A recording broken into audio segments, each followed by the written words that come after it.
Hey, everybody, it's Craig Syracuse. Welcome to a new episode of Walk in Faith. I'm sitting down with Dr. James Spencer, who is the president of the Moody Center. It's a pleasure to be with you again. James, I said it off camera, but I don't know how you write these books so quickly. We just finished our first book. It was a cookbook, actually, and it took over 2 years. So maybe you can pray with me and teach me how to write books a little bit quicker. But thank you so much for sitting down with me. Yeah, thanks for having me on again. It's great to be here. So we're talking about Christian resistance, which I just finished yesterday, learning to defy the world and follow Christ. It's such an interesting title, especially, for the time that we're living currently. Can you tell me about the book and what inspired this book and what can people expect from it? Sure. I've been thinking about Christian resistance since probably 2007, which I realize may seem like a long time ago, but I actually wrote an unpublished essay on Christian resistance as essential to spiritual formation. And so the general idea of what I think is I'm an old weight training guy, right? And so I'm used to sort of resistance training. And in resistance training, you're always trying to push against something to make sure that it doesn't kind of crush you, right? You want it to move in the direction you want it to move in. And so I've always had this sort of fascination with resistance. But I think the book is really important today because I'm concerned that we're starting to lose a little bit of our Christian boundaries. So the way I've been conceptualizing it is, Christianity needs to be like a dam holding back water. And if we start getting cracks in that dam, or if the dam doesn't hold its shape, then the water's going to flow wherever it wants. And Christians really need to have a connection to the world. We need to be touching the world. We need to evolve with the world. There needs to be an organic connection there. But the reality is we've got to hold our shape. We've got to have a hard boundary, and we've got to understand where we end and the world begins. And so Christian resistance really is about just making sure that we are not being molded into the shape that the world wants us to be molded into, but that we are resisting that shaping and really dedicating ourselves to being like and imitating Jesus Christ. I love that. And it reminds me of Paul, right? Do not conform to this world, but rather be transformed by the renewal of your mind. And right in the beginning, too, you talk about sin. And I was thinking about sin. You can hear Brownie. Brownie's in the background in case nobody hears him or anyone hears him screaming.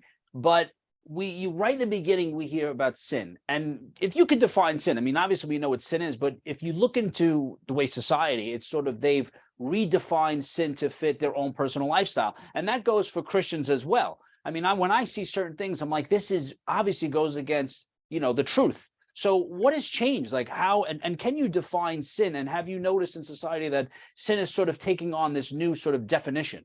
Yeah, I think, usually when we define sin theologically, we talk about it in terms of missing a mark, so if you think about a, bow and arrow and a target out there, and we're not hitting the bullseye, maybe we're not even hitting the target. I think the way that I often talk about sin, though, is that it involves us choosing our own path instead of choosing God's path. And so there's a way for us to miss the mark that isn't always as intentional as we might think, as we might think of sin. In other words, we think of sin usually as an intentional, willful dismissal of God's will, and we're going to just do our own thing, and we're going to shun God, and we're going to do whatever we want. But I think oftentimes it's a much more passive sort of miss than that. Sometimes we find ourselves just sort of being sucked into the agendas around us, the fashions of the day that exist, and it distracts us from really seeing who God is and following exactly what he would want us to do. And so there's some ambiguity there with the sinfulness part that, again, requires us to take a proactive approach. I think, as we think about what it takes to resist sin, the flip side of resisting sin, I think, is probably recognizing the presence of God, the active presence of God among us. And the more that we can recognize that God is standing right next to us, the less likely we are to go our own way. And so we've got to start cultivating that sense of God's presence among us in order to begin really resisting sin. I like that too. And also to temptation. Like we all know what tempts us, and most temptations will lead to sin, the separation from our Father. And it's interesting too, because what you're referring to is discerning, right? Really discerning what God has called us to do. And it's interesting too, like even for myself, I have to think about the agenda. Is there something beneath the surface that's driving me to do something? And if it's not in line with God, if it's for personal gain, because we could manufacture that, right? It's for the goodness, it's for the kingdom, but beneath the surface, it's for our own personal agenda, gain, pride. So how do we discern and how do we know? And should we check ourselves once in a while to say, is this for the kingdom or is this for myself? Am I feeding the flesh or am I feeding the spirit? Yeah, I think, a couple things. Number one, I think that in order for us to really get to the point where we can understand whether we're following after our own agenda and kind of dragging God along with us, or whether we're following God's agenda, we really do have to be faithful in the small things. And so if we want to understand how to follow God, we've got to do that on a day-to-day, mundane sort of level. It's in the little stuff. Because I think as we obey God in the little things, we'll be more aware of who he is and what he wants. And then as the bigger things come, we'll be more prepared to sort of understand how to navigate those situations. So I think about Moses. Moses's first attempt to deliver Israel from Egypt failed. He sees an Egyptian oppressing an Israelite. He kills the Egyptian, buries him in the sand, and then has to flee to Midian. And it's like, restraint would have been the better part of valor in that point, because Moses is seeing something that's a legitimate concern, right? The Israelites should not have been being oppressed. And so he's recognizing it correctly, but he's not calculating now, okay, how does this deliverance actually take place? What is my action really going to accomplish? And is it going to accomplish something that's going to point to and glorify God? And it wasn't. No matter how, even if Moses could have mustered an army and, sort of taken over the Egyptians, he could never deliver the law to Israel. He could never empower the sort of living that God is going to empower them with after the Exodus. He can never bring that glory to God just through human action. And so we have to change our calculus a bit as we think this through and asking ourselves, if our purpose really is to glorify God, are the actions I'm taking glorifying to God, or are they just trying to fix a problem that I see before me right at this moment? How do we respond to God and not the situation? I mean, and what are some of the consequences? I know you gave us a biblical example, but can you give us additional example, and how do we focus and respond to the situation?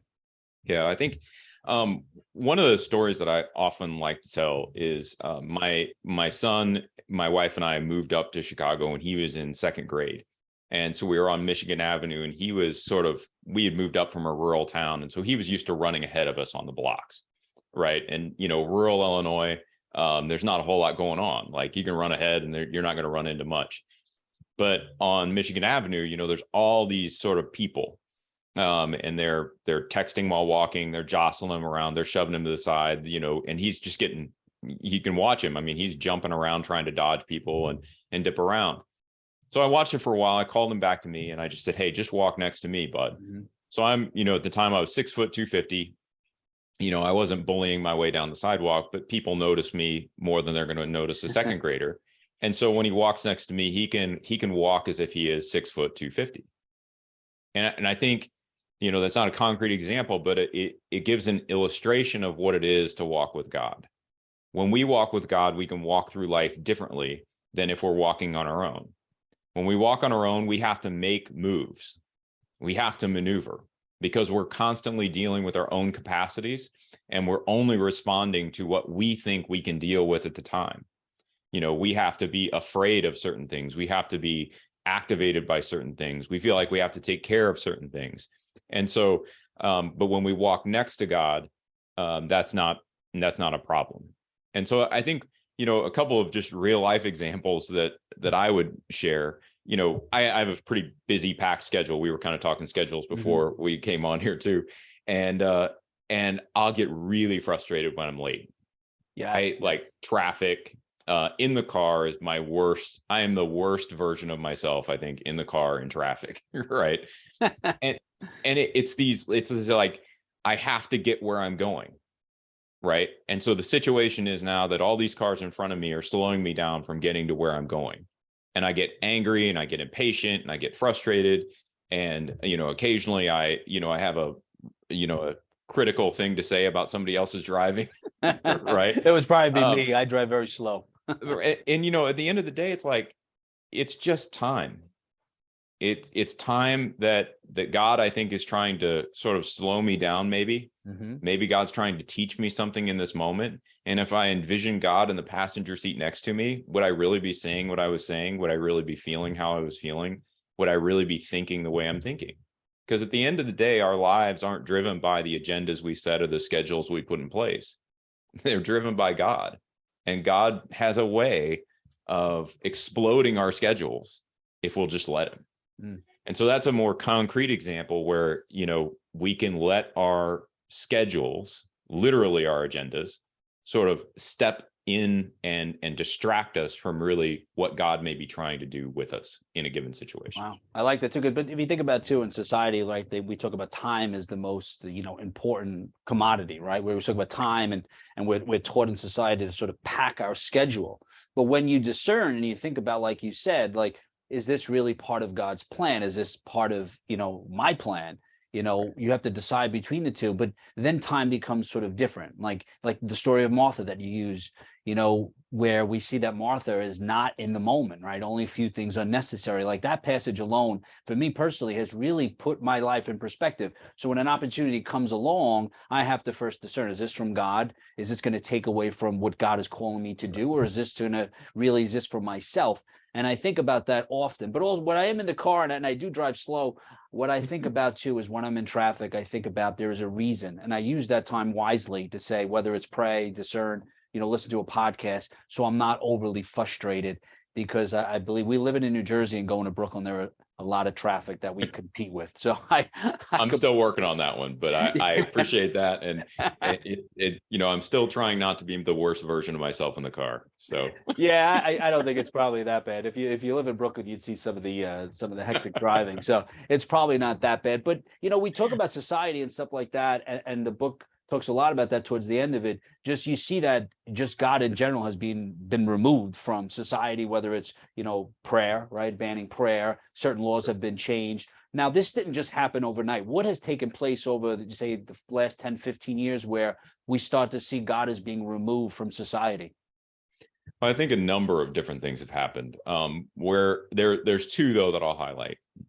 Number one, I think discipleship in the church is our coordinating mechanism within the church. It's where we all learn what it is to observe Christ's commands. And so without discipleship, I think we're sort of almost left on a more isolated and individual level, whether that's a small local church or us as individual Christians, where we can start to feel a little bit like Elijah used to feel, right? He's chased out into the wilderness and he's like, Lord, I'm the only one left. Right. And so that makes it really difficult to continue to do the right thing when you're the only one, or you feel like you're the only one doing the right thing. And so I think that as we've lost some of our emphasis on discipleship, and we aren't coordinating well as a body of Christ, we've left seams open where new stories can sort of pull in and disciple us in the ways of the world. And so we need a tighter emphasis on discipleship. That would be my first point. I think the second point is just that, we have now an extreme amount of information that is delivered in far more proficient a manner than we've ever had it before, right? When I was growing up as a kid, you had, the nightly news and a daily newspaper, and that was basically it. And it took a little more effort to like sit down and read the paper than it does to scroll up a news story on your phone. Mm-hmm. And so I think that the world has just gotten more proficient at telling their stories to us. And in that proficiency, the intensity with which we get it and the frequency with which we get it is difficult to resist. It's hard not to now start to believe this story that you've heard over and over and over and over. And so I think those two factors, that we're not real strong on discipleship, which means we haven't learned to observe all that Christ commanded as well as we probably should have. And then this other side where there's a teaching mechanism, let's say, that's, sort of shoving new thoughts that really don't have any, the way I like to say it is, the news media, the political system, the economic mavens, none of them have a vested interest in me becoming a deeper disciple of Jesus Christ. They just don't have that interest. And so anything they say is not leading me toward that necessarily. Mm-hmm. It's not their concern. And so we've got to sort of balance those two, what we're taking in, and how much we're taking in, and how deeply we're really learning to follow Jesus. I agree. I do an inventory every so often, and then I stop watching the news a lot for that exact reason.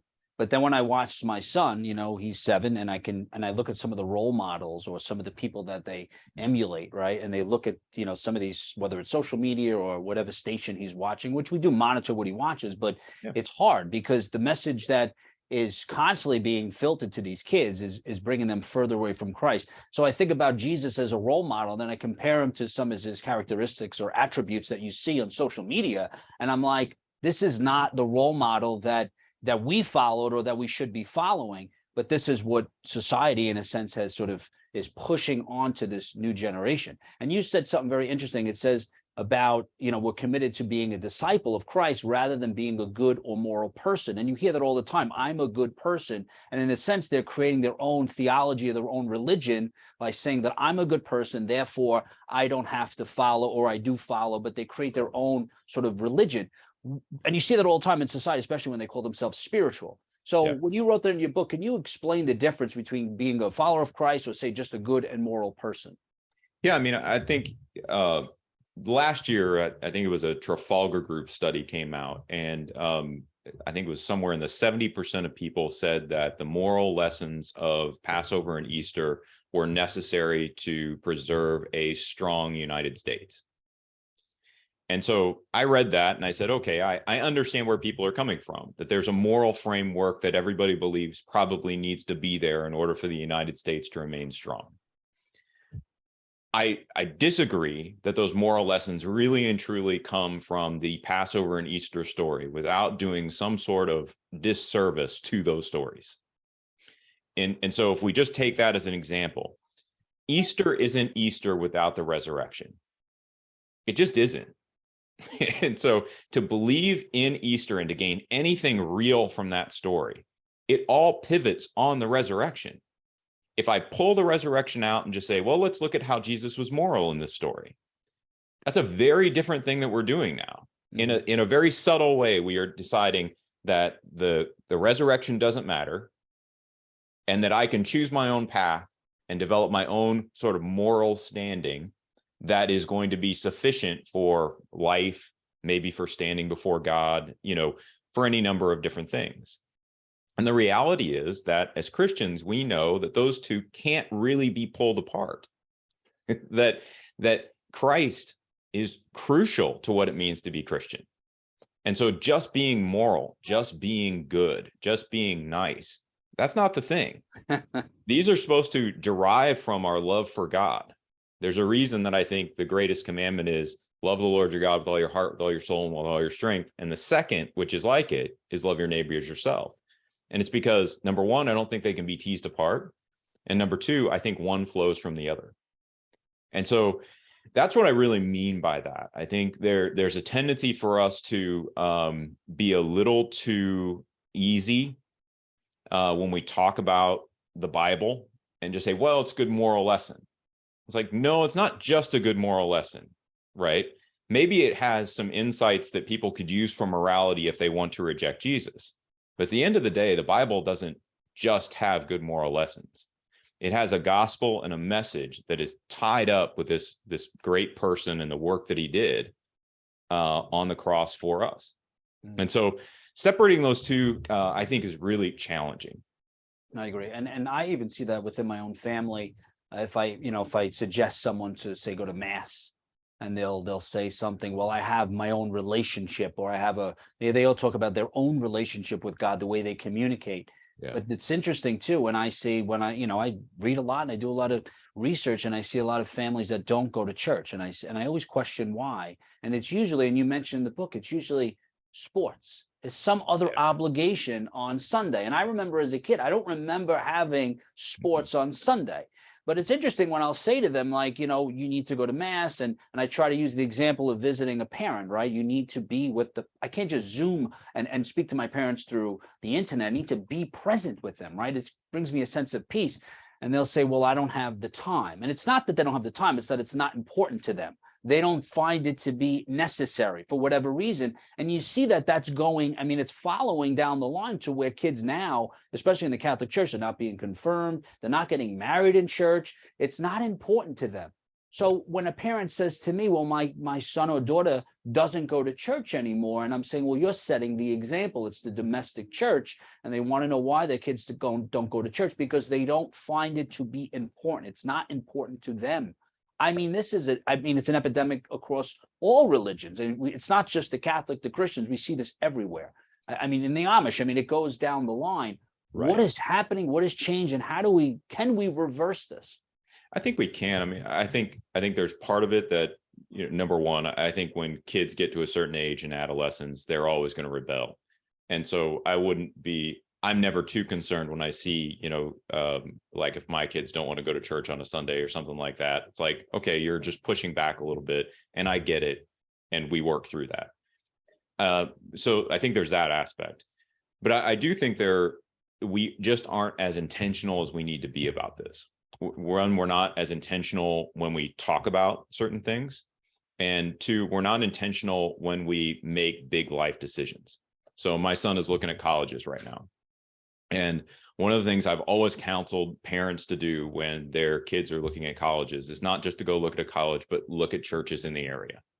Like if you're going to plan your college visit and you're going to go visit a college, go see what churches are there, maybe try to meet a couple pastors, really try to get your student plugged in, so that you're not just choosing a college, but you're helping them understand that this is a faith journey and this is their next step in it. That autonomy for them in college doesn't mean autonomy from God and from the church. Now that I'm taking my son on visits, it's difficult, right? And so there has to be an intentionality of us actually sitting down and not only looking through all the college stuff that you have to look through, but then to look at churches in the area. And it's just that extra time. And I think something you said that I say all the time too, and I think a lot of people say, I just don't have the time, right? I think there's an occasion where that's probably a true statement, like we just run out of time. You can't fit everything into the day. But oftentimes I think it's probably more accurate for us to say, I'm choosing not to do that with my time. Yes. And I think if we can start rephrasing and reframing our language like that, right, and helping our kids particularly understand that they're actually making a choice in this moment, that the obligations they feel like are on them aren't really obligations, they're choices, they would start to think about it a little bit differently. So I agree. Intentionality has to be there. I showed there's a photo you probably saw on social media. I don't know, maybe it was the Philippines, and there was a flood, and the water was probably 3 feet high, and they were in church in the pews. And I showed my son. I said, "Do you see this?" So when you tell, he's only 7, obviously, so he can't comprehend it. But I'm like, when you say to me that you don't want to go to church, I said, these people will go in a flood. I mean, you see, I have friends that are in, Kenya, Africa, all different countries, and I see what they go through to get to church. Yeah. So when someone says to me they don't have the time, it's exactly what you said. The real reason is whether it's not important, but it is a choice, because we all have the time. So you have a lot going on. I mean, you write books. I mean, you're the director. I'm sorry, you have so much going on at the DL Moody Center. Now you have this 3rd annual Go Dark, Shine Bright, which I remember you had last year as well. Can you tell us about that as well? Yeah, it's like I said, like you said, it's our 3rd year running the program. It's a social media fast where we encourage Christians just to take 5 days off of social media. And this year we're extending that really to what we are calling voluntary media. So media you don't have to watch, or really the way I've been trying to help people understand it is the media that hinders you from becoming a deeper disciple of Jesus Christ. Whether that's social media, whether that's the news, whether that's your favorite TV show, just shut it off for 5 days. And instead choose to read your Bible, choose to pray, choose to engage in other Christian disciplines, and let God meet you during that time. And so we do 5 days of that, and then we do 5 days back on usually social media, and we encourage people to just share their experience with taking that 5 days off, use it as a testimony to share the gospel. And we've had more than 50,000 people sign up over our last 2 campaigns.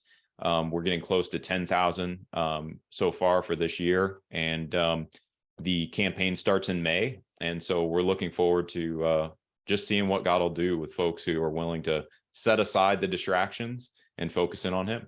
That's a great idea. I mean, when I get my alert on my iPhone every Sunday when it shows me the screen time, and I'm excited when it's less, but the Yeah, phone, it shows it as a negative, like you're below your average screen time. right. And I think it's a great idea too. Like we said earlier, take an inventory, and not to plug PureFlix, but I signed up a PureFlix a while ago, and I found myself at nighttime not worrying about what I'm watching, not worrying about what's going to be sort of pushed into whatever someone's agenda is while I'm watching TV. But you need to cut out some of this, whether it's Netflix or some of these other programs that are bringing you further away from Christ, social media, the news, whatever it is. Like, I know what brings me closer or further away from Christ. And that's why if anyone ever comes over my house, next to my bed, there's got to be at least 12 to 15 books. I have so many other things that I can do besides turning on one of these platforms that are not going to bring me closer, not going to teach me, only going to fill me with anxiety, stress, and things that I don't want to carry along with me. So how could they find out about this program, but also the book, and get in contact with you? So they can go to godarkshinebright.org to sign up for the Go Dark Shine Bright campaign. We're actually moving things over to a new website called usefultogod.org, usefultogod.org. I have a new radio program out in Denver, Colorado, and so it's called Useful to God. And so we're putting a lot of our resources over there. They can find the book or links to the book there. The book is available on Amazon, and all the profits from the sale of the book actually go to supporting the Go Dark Shine Bright campaign and our ministry. And so I just encourage people to go and check it out. It's a short read. It was designed specifically to go along with the Go Dark Shine Bright campaign. But it seems to be resonating with folks as they read it, with apart from that as well. And so that's awesome. No, listen, Doctor, I always enjoy your books. I mean, they're quick reads, like you said, which, sometimes you want something quick. But at the end of each chapter, you have the questions and reflection questions and passages. So it doesn't just end there. It brings you to, now I can do a little more research. Like I said, I folded one of the pages so I can go back to it. But I've always, and I continue to always reflect on your writing. It's always relevant. It's always powerful, impactful. So, we advise people to pick up a copy of Christian Resistance. Dr. James Spencer, it's always a pleasure to sit with you. I really appreciate your time. Yeah, thanks for having me. Guys, I hope you enjoyed today's episode of Walk in Faith. Always remember, you have the ability to inspire and evangelize through your words and actions. God bless you.